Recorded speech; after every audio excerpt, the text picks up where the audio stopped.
Hello সবাইকে, আজকে আমরা ব্যাকএন্ড ডেভেলপমেন্ট নিয়ে কথা বলবো। ব্যাকএন্ড ডেভেলপমেন্টের রোলটা আসলে খুব ক্রিটিক্যাল এবং রিওয়ার্ডিংও। আপনি যদি খুব ভালো ব্যাকএন্ড ডেভেলপার হন, আপনার স্যালারি $1 লাখ থেকে $2-3 লাখ পর্যন্ত হতে পারে। তো ব্যাকএন্ড ডেভেলপারের একটা সিম্পল একটা জিনিস, মানে একটা এক্সাম্পল দিয়ে শুরু করা যায়, সেটা হলো গুগল সার্চ। আপনারা গুগল সার্চ ইঞ্জিন সবাই ব্যবহার করেন। তো একটা বাটন, একটা টেক্সট ফিল্ড, ওখানে আপনি টাইপ করছেন, আপনি যেটা চাচ্ছেন সেই সার্চ রেজাল্ট গুগল জাস্ট সেকেন্ডের ভিতরে আপনাকে দিচ্ছে। এবং যা কিছু ইঞ্জিনিয়ারিং মেকানিজম হচ্ছে সবই কিন্তু ব্যাকএন্ড ডেভেলপমেন্ট। আর আপনি যেটা টাইপ করছেন, বাটনে হিট করছেন, এই ভিজুয়ালাইজেশনটা, এইটুকু শুধুমাত্র front end. Full stack developer হওয়ার কারণে আমি বলতে পারি যে ব্যাকএন্ড ডেভেলপমেন্টটা আসলে স্কেয়ারি। আপনি যদি ব্যাকএন্ড ডেভেলপার হতে চান, তার ফার্স্ট স্টেপ হলো আপনাকে ফার্স্টে একটা জেনারেল পারপাস প্রোগ্রামিং ল্যাঙ্গুয়েজ শিখতে হবে। সেটা হতে পারে পাইথন, পিএইচপি, সি শার্প অথবা জাভা। তো এখন এই চারটাই আসলে বেশি পপুলার তার কারণ এই চারটার বিভিন্ন টাইপের ফ্রেমওয়ার্ক আছে, ভার্সেটাইল ফ্রেমওয়ার্ক আছে। আপনি চাইলে যে কোনো একটা জেনারেল পারপাস প্রোগ্রামিং ল্যাঙ্গুয়েজের যে কোনো একটা ফ্রেমওয়ার্ক শিখতে পারেন। যেমন পিএইচপির অনেক ফ্রেমওয়ার্ক আছে, লারাভেল আছে, কোডিনেটর আছে, কেক পিএইচপি আছে, জাভারও অনেক ফ্রেমওয়ার্ক আছে, পাইথনের আছে। তো আপনি যে কোনো একটা চুজ করে নিতে পারেন। তো জেনারেল পারপাস প্রোগ্রামিং ল্যাঙ্গুয়েজ আপনি যখন শিখবেন, তখন মাথায় রাখবেন যে কোনো একটা শিখবেন, সব শেখার আসলে দরকার নেই। তো অনেকে আসলে ফাইট করে যে পিএইচপি শেখা ভালো না পাইথন শেখা ভালো নাকি জাভা শেখা ভালো। তো আপনি যেটাতে এক্সপার্ট হবেন, সেটাতে আপনি যদি ভালো কাজ জানেন, দেন অবভিয়াসলি আপনার জব পেতে সুবিধা হবে এবং আশা করি ভবিষ্যতে আপনার কোনো প্রবলেম হবে না। তো আমি দেখেছি যে জেনারেল পারপাস প্রোগ্রামিং ল্যাঙ্গুয়েজ শেখার সময় আমরা এখন অনেক বেশি লাইক ইউটিউব দেখি, ইউডিমি দেখি, এগুলাও দেখা চাই, কিন্তু চেষ্টা করবেন বই পড়ে শেখার জন্য। বই পড়ে শিখলে আপনার নলেজটা নিরেট হবে। আর আপনি যদি বেশি টিউটোরিয়াল দেখেন, দেন একই জিনিস ওভার অ্যান্ড ওভার দেখতেই থাকবেন আর কি। আরেকটা জিনিস যেটা বেশি দরকার, সেটা হলো প্র্যাকটিক্যালি আপনি যেটা শিখছেন সেটা অ্যাপ্লাই করা এবং বিভিন্ন টাইপের প্রবলেম সলভ করা। তো আপনি যদি প্রবলেম সলভ করতে চান, গিটে একটা প্রজেক্ট রিপোজিটরি আছে, নাম হলো কারানের রিপোজিটরিতে বিভিন্ন টাইপের প্রবলেম দেওয়া আছে, বিভিন্ন টাইপের জিনিস দেওয়া আছে। সে আপনি ক্যালকুলেটর বিল করতে চান অথবা ফিবোনাকি সিরিজ সলভ করতে চান, এরকম টাইপের অনেক প্রবলেম আছে। ওই প্রবলেমগুলো স্টেপ বাই স্টেপ সলভ করুন, দেখবেন যে আপনার কোড স্কিল বা কোডিং স্কিলটা আস্তে ধীরে ডেভেলপ হবে। ব্যাকএন্ড ডেভেলপমেন্টের পুরোটাই কিন্তু সার্ভার সাইড। তো আপনাকে সার্ভার জানতে হবে যে সার্ভারটা কী। তো সার্ভার সাধারণত দুই টাইপের অপারেটিং সিস্টেমে হয়, একটা লিনাক্স এবং আর একটা উইন্ডোজ। কিন্তু আমি আপনাকে সাজেস্ট করবো অবভিয়াসলি লিনাক্স জানার জন্য, তার কারণ 90%-এর উপরে ওয়েব সার্ভারগুলো সব লিনাক্সে চলে। এবং লিনাক্স যে আপনাকে সব কিছু জানতে হবে এরকম কিছু না, কিন্তু বেসিক কিছু জিনিসপত্র আপনার জানা দরকার। আপনি যদি মনে করেন যে আপনি সার্ভার সাইড বা সার্ভার এক্সপার্ট হবেন, এটা অনেক রিওয়ার্ডিং। যে ডেভেলপারগুলো সার্ভার এক্সপার্ট তাদের ভ্যালুও কিন্তু অনেক বেশি। তো লিনাক্সের বিভিন্ন টাইপের ডিস্ট্রিবিউশন আছে, যেমন উবুন্টু, কুবুন্টু, মানে কে দিয়ে শুরু আর কি, তারপর ডিবেইন আছে, ফেডোরা আছে। তো আমি সাজেস্ট করব আপনি উবুন্টুটা একটু শিখে রাখবেন, যে কীভাবে আসলে ডিরেক্টরি চেঞ্জ করে, ফাইল এডিট ডিলিট ক্রিয়েট কী করে এরকম সিম্পল কিছু জিনিস জানা দরকার। আসলে ডিরেক্টরি সেট আপটা কী, টার্মিনালে কী করে অ্যাক্সেস করতে হয়, কী করে সিকিউরিটি লেয়ার করতে হয়, এই জিনিসগুলো জানার জন্য আপনাকে একটু সার্ভার সাইড বা সার্ভারের উপরে একটু কাজ জানতে হবে। তো সার্ভার সাইডের একটা খুব ভালো বই জেসন ক্যাননের, আপনি ওটা চাইলে পড়তে পারেন। এখন লিনাক্সের ভিতরে আপনাকে ওয়েব সার্ভার ইউজ করতে হবে। তো দুটো সার্ভার সবথেকে বেশি ইম্পর্ট্যান্ট, একটা হলো অ্যাপাচি এবং জিনাক্স। তো আমরা যখন ডেটা পাঠাই, এই ডেটাটা বিভিন্নভাবে সার্ভার ডেলিভারি করে এবং হ্যান্ডেল করে থাকে। তো জিনাক্স এবং অ্যাপাচি দুটোরই আবার সিকিউরিটি লেয়ার আছে, ওইগুলোও একটু জানার প্রয়োজন আছে। এবং আমি সাধারণত কাজ করি জিনাক্সের উপরে, মানে জিনাক্স সার্ভারটা আমার বেশি ভালো লাগে এবং কনফিগারেশনের সাথেও আমি অ্যাডাপ্ট। আমাদের মামা, খালা, দাদা, দাদি সবাই আমরা কিন্তু ইন্টারনেট ব্যবহার করি, কিন্তু আসলে আমরা কয়জন জানি আসলে ইন্টারনেটটা কী এবং এটা কিভাবে কাজ করে। তো এটা আপনাকে আসলে জানাটা দরকার। তো ইন্টারনেট আসলে consist of various type of layer and protocol. তো বিভিন্ন টাইপের লেয়ার আছে, যেমন অ্যাপ্লিকেশন লেয়ার, ট্রান্সপোর্ট লেয়ার, এবং প্রোটোকল তো আইপি। আপনি যখন অ্যাপ্লিকেশন লেয়ার ইউজ করবেন তখন আমরা সবাই কিন্তু এইচটিটিপি ইউজ করি। তো আমরা জানি যে আসলে এইচটিটিপিটা কী। এইচটিটিপি আসলে সার্ভার পোর্টাল বা সার্ভার প্রোটোকল, যে আপনি যখন ডেটাটা পাঠাচ্ছেন এটা সার্ভারে যাচ্ছে, ডেস্টিনেশন ইজ এ সার্ভার, এবং এটা ব্রাউজার দিয়ে অ্যাক্সেস করা যাবে। তো এইটা আসলে এইচটিটিপি। তো অ্যাপ্লিকেশন লেয়ারের আরও বিভিন্ন টাইপের লেয়ার আছে। এটা হতে পারে টিএলএস, দেন ডিএনএস। তো আপনি যখন কোনো আইপিটা রিজলভ করেন, এটা ডিএনএস দিয়ে রিজলভ করেন। সার্ভারে আপনি ডিএনএস কনফিগার করেন, কোনো ডোমেইন নেম কোন আইপিতে যাচ্ছে, তো এটা আসলে ডিএনএস। এবং বিভিন্ন টাইপের ট্রান্সপোর্ট লেয়ার আছে, এটা টিসিপি, ইউটিপি। আমরা সবাই মোটামুটি জানি যে আইপিটা কী বা আইপিটা আমরা ব্যবহার করি। তো আইপিটা আসলে দুই রকম, একটা V4 একটা V6। V4 যে আইপি সেটা আসলে হাইয়েস্ট 9টা ওয়ার্ডের হতে পারে, 9টা ওয়ার্ড থেকে লোয়েস্ট 4টা ওয়ার্ড। আর V6টা আসলে কমপ্লেক্স একটা ওয়ার্ড, মানে কমপ্লেক্স স্ট্রিং দিয়ে আসলে তৈরি। তার কারণ অনেক বেশি ইন্টারনেট ইউজার হওয়াতে V6 এসছে, যে কিভাবে আসলে এটা যত বেশি ইউনিক করা যেতে পারে। আপনি যখন কোনো ডেটা পাঠান, এটা কিন্তু প্যাকেট আকারে ইন্টারনেট দিয়ে ট্রান্সফার হয়। সে আপনি 10 মেগাবাইটের একটা ইমেজ সেন্ড করতে চাচ্ছেন, কিন্তু এইটা কিন্তু ইন্টারনেট ভেঙে পার্ট করে প্যাকেট করে ফেলে। সে হতে পারে 32 বাইট ডেটা যাচ্ছে। তো প্রথম যেই স্লটগুলো থাকে, এই স্লটগুলো অ্যাড্রেস কন্টেন্ট করে, যেমন আইপি অ্যাড্রেস হতে পারে, তারপর ইউজারের সিগনেচার হতে পারে, বিভিন্ন টাইপের অ্যাড্রেস কন্টেন্ট করে, যেটা সিকিউরিটি লেয়ার আমরা বলি, সিকিউরিটি এবং ডেস্টিনেশন লেয়ার। তো আপনি ব্যাকএন্ড ডেভেলপার হলে আপনি যত ডেটা নিয়ে কাজ করবেন, যা কিছু নিয়ে কাজ করবেন, সেটা আসলে ট্রান্সপোর্টটা হবে ইন্টারনেটের থ্রুতেই। তো আপনাকে জানা উচিত যে আসলে ইন্টারনেটটা কী।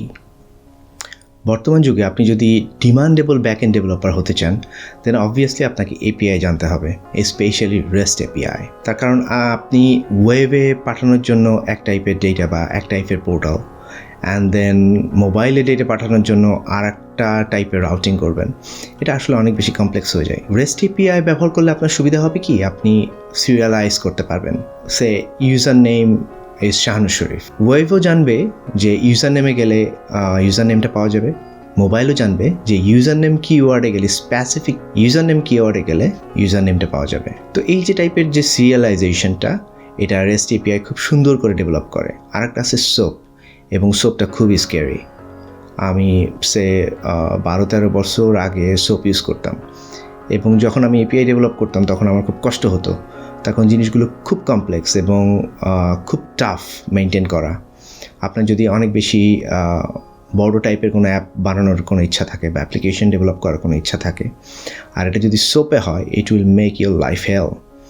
তার কারণ ডেটাগুলো খুব নেস্টেড, খুব কমপ্লেক্স, এবং মেনটেন করাটা খুব টাফ। যদি আপনি মনে করেন যে এটা স্কেলেবল, টাইম টু টাইম আরও বেশি ডেভেলপ করতে হবে। আপনারা যারা সোপে এপিআই ডেভেলপ করেছেন, তাদেরকে আসলে রেস্ট এপিআইতে সুইচ করাটা খুব জরুরি। তো সিরিয়ালাইজেশনটা যদি আপনি ভালোভাবে শিখতে চান, তো এটা বিভিন্নভাবে আসলে শেখা যায়। তো আমি আসলে এক্সাম্পল দেখে নিজে স্কিলটা ডেভেলপ করি। এটা হলো আপনার স্ট্রাইপ এপিআই। স্ট্রাইপের এপিআইগুলো খুবই সুন্দরভাবে অর্গানাইজ করা, আপনারা চাইলে দেখতে পারেন। আর রেস্ট এপিআই যখন আপনি কোড করবেন, তখন চেষ্টা করবেন একটু প্লেন করার জন্য।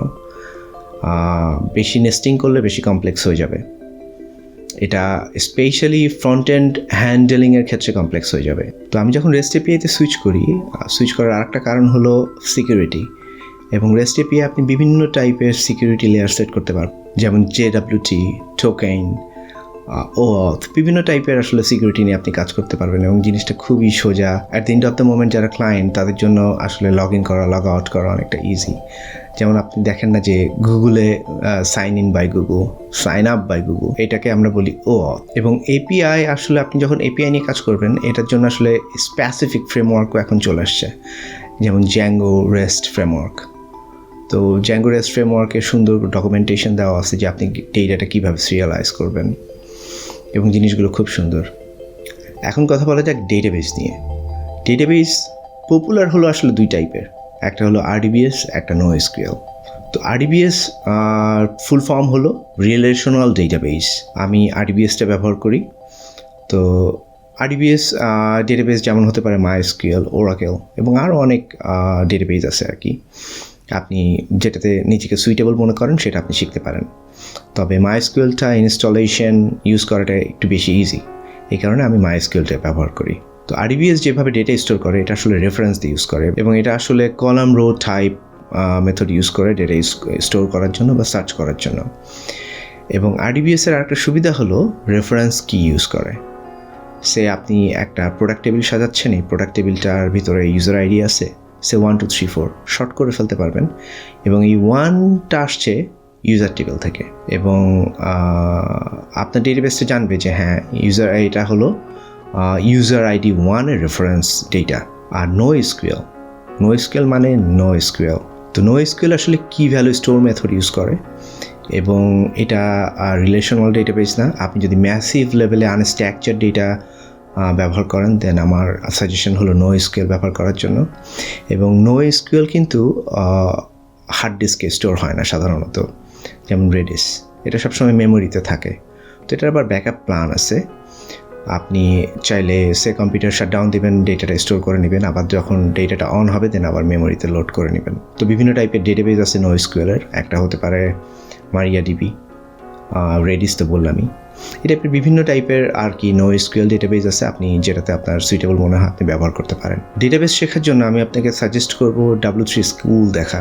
মানে খুব বেশি কমপ্লিকেটেড হওয়ার কোনো দরকার নেই, তার কারণ ডেটাবেসটা আসলে টাফ, এবং আপনি যদি খুব বেশি ডিপে যেতে চান দেন বই পড়তে হবে।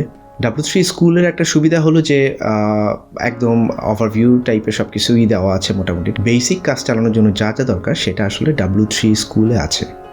আপনার যখন ডেটাবেসটা শেখা হয়ে যাবে আপনি চেষ্টা করুন যে ভার্সন কন্ট্রোলটা শেখার জন্য। খুব বেসিক জিনিসপত্র, পুশ পুল কমিট, হ্যাঁ এই জিনিসগুলো আসলে মানে মার্জ, এই জিনিসগুলো আসলে ভার্সন কন্ট্রোলের সব কিছু। তো ভার্সন কন্ট্রোল নিয়ে একটা পুরো ভিডিও আমরা নেক্সট আনবো, যে কীভাবে আসলে ভার্সন কন্ট্রোল ব্যবহার করতে হয়, এবং টাইম টু টাইম এটা কী করে ভার্সনিং করে আপনার সফটওয়্যার, কী করে ব্রাঞ্চ করে, এই জিনিসগুলো নিয়ে আমরা টাইম টু টাইম কথা বলবো। তবে ভার্সন কন্ট্রোলটা জানা দরকার এখন, যেটা বেসিক জানা দরকার, যে আপনারা যখন একটা টিমে কাজ করবেন, 5 জন ডেভেলপার একসাথে কাজ করবেন, কি করে একই ফাইলে সেম কোড মানে সবাই মিলে কোড করছেন, এবং at the end of the moment কী করে এই জিনিসটা মার্চ করবেন। ব্যাকএন্ড ডেভেলপমেন্টে ক্রিটিক্যাল কিছু পার্ট কি, যে অল্প স্লাইড চেঞ্জের জন্য একটা ক্যাটাগরি হয়ে যায়, নতুন একটা ক্যাটাগরি হয়ে যায়। তো ফ্রেমওয়ার্কও আসলে ওরকম 2 রকম, একটা ব্যাটারিজ, একটা নন ব্যাটারিজ, মানে ব্যাটারিজ ইনক্লুডেড, একটা নন ব্যাটারিজ। ব্যাটারিজ ইনক্লুডেড ফ্রেমওয়ার্কগুলোতে সব কিছু ইনক্লুড থাকে, যেমন database configuration, caching, queue, load balance and so many thing. তো যেগুলো ফুল ফ্লেজ ফ্রেমওয়ার্ক, এখন মোস্ট পপুলার হলো লারাভেল, জ্যাঙ্গো, তারপর জাভা স্প্রিং ফ্রেমওয়ার্ক। তো এই ফ্রেমওয়ার্কগুলো আসলে অনেক বেশি পপুলার। আর নন ব্যাটারিজ ফ্রেমওয়ার্ক যেগুলো, যেমন ফ্লাস্ক, এক্সপ্রেস। তো নন ব্যাটারিজ ফ্রেমওয়ার্ক বলতে আমরা যেটা বুঝছি খুবই সিম্পলিফাইড ফ্রেমওয়ার্ক, যেটাতে ডেটাবেস কনফিগারেশন থাকতেও পারে নাও পারে, এবং খুবই সিম্পলিফাইড, খুবই লাইট ওয়েট ফ্রেমওয়ার্ক, এবং একটা গো টু টাইপের ফ্রেমওয়ার্ক, যে আপনি ইনস্টল দিলেন, কাজ করা শুরু করলেন, then you are good to go. এবং যেগুলো batteries framework like Laravel, Django, এইগুলাতে আসলে সব কিছু দেওয়াই থাকে। আপনি চাইলে মাল্টিপল ডেটাবেস ব্যবহার করতে পারেন, আপনি লোড ব্যালেন্স ইউজ করতে পারেন, তারপর কিউ, ক্যাশিং, সব কিছুই দেওয়া আছে এটাতে। আর নন ব্যাটারিজ ফ্রেমওয়ার্কগুলো আপনি চাইলে এক্সট্যান্ড করে নিতে পারবেন, আপনি প্যাকেজ ইনস্টল দিয়ে নেবেন। তো এই প্যাকেজ ম্যানেজ করার জন্য আবার বিভিন্ন টাইপের টেকনিক আছে, যেমন আমরা পিএইচপিতে কম্পোজার ইউজ করি। তো এগুলো ইউজ করে আপনারা প্যাকেজ বা লাইব্রেরি এক্সট্যান্ড করতে পারবেন। দেখা যাচ্ছে আপনি ক্যাশ করতে চাচ্ছেন বা ক্যাশিং ইনস্টল করতে চাচ্ছেন, বা ক্যাশিং সিস্টেমটা আপনার দরকার, দেন আপনি বিভিন্ন টাইপের প্যাকেজ আপনি ইনস্টল করে নেবেন, এবং কী প্যাকেজ ইনস্টল করছেন, এবং এটা যখন আপনি সার্ভারে মাইগ্রেট করছেন, সার্ভার ওই টাইপের প্যাকেজ ইনস্টল করে নেবে, ওই ভার্সন, ওই স্পেসিফিক ভার্সনের। এটার জন্য আপনি প্যাকেজ ম্যানেজমেন্ট টুল আছে বিভিন্ন টাইপের, এটা ব্যবহার করে আপনি নন ব্যাটারিজ বা লাইট ওয়েট যে ফ্রেমওয়ার্কগুলো আছে সেগুলো আপনি এক্সট্যান্ড করে নিতে পারবেন। যখন ব্যাকএন্ড ডেভেলপমেন্টের বেসিক জিনিসগুলো আপনার শেখা হয়ে যাবে, আপনার এখন থেকেই কন্টেইনার বা ভার্চুয়ালাইজেশন এই জিনিসটা শেখা দরকার। তো ফুল স্ট্যাক ডেভেলপার হওয়ার ফলে আমি অনেকদিন পরে দেখলাম যে আই ডোন্ট নো কন্টেইনার, এবং কন্টেইনার শেখাটা আমার জন্য এমার্জেন্সি হয়ে গেছে।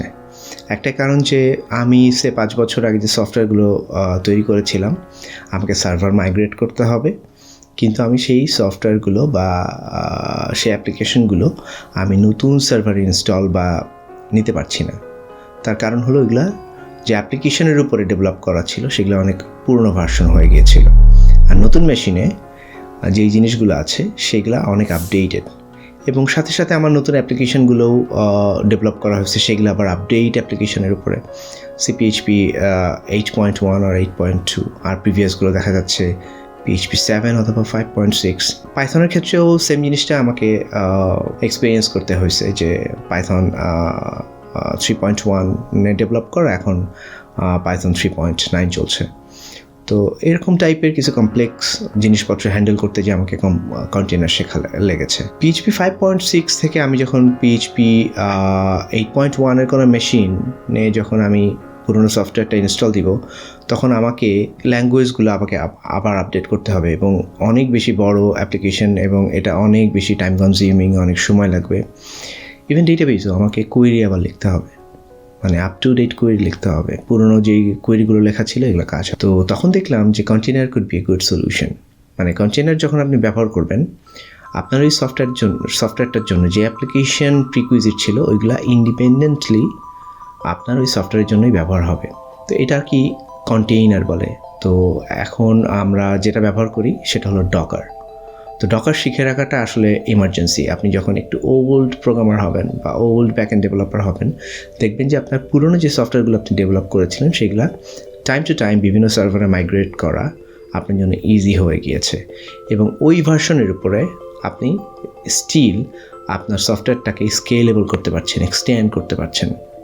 এটা একটা সুবিধা। আপনি একটা সফটওয়্যার আজ 3 বছর ধরে ডেভেলপ করছেন এবং এটা অলরেডি প্রোডাকশনে আছে, ক্লায়েন্ট এটা ব্যবহার করছে, তো এবং সবসময় ব্যবহার করছে। তো এটা কিন্তু অটোমেট করতে হবে যে আপনি ডেভেলপমেন্ট কীভাবে করছেন, আপনি যখন পুশ করবেন এটা সার্ভারে অটোমেটিক ডিপ্লয় হবে, এবং আপনি আপনার লোকাল মেশিনে কম্পাইল করছেন, সব কিছু ঠিক আছে, কিন্তু প্রোডাকশন সার্ভারে এটা এরর হতে পারে, এটা কিন্তু প্রি চেক করার সুযোগ আছে। তো এই টোটাল প্রসেসটাকে আমরা ডিপ্লয়মেন্ট অটোমেশন বলি, এবং এটার জন্য বিভিন্ন টাইপের সফটওয়্যার আছে। আপনি চাইলে জেনকিন ব্যবহার করতে পারেন, কুবারনেটিস ব্যবহার করতে পারেন। এগুলো ব্যবহার করলে আপনার এই যে ডিপ্লয়মেন্টটা, ডেভেলপমেন্ট এবং ডিপ্লয়মেন্ট, এই জিনিসটা অনেক বেশি ইজি হয়ে যাবে। তো নেক্সট ভিডিওতে আমরা চেষ্টা করব আমরা লারাভেল হোক, জ্যাঙ্গো হোক বা ডিপ যেই জিনিসগুলো আসলে স্টেপ বাই স্টেপ জানা দরকার, সেই জিনিসগুলোর উপরে ফুল ফ্লেজ কোর্স ডিজাইন করে আপনাদের সামনে আসার জন্য আমরা চেষ্টা করছি। ধন্যবাদ, সাথে থাকবেন এবং সাবস্ক্রাইব করবেন।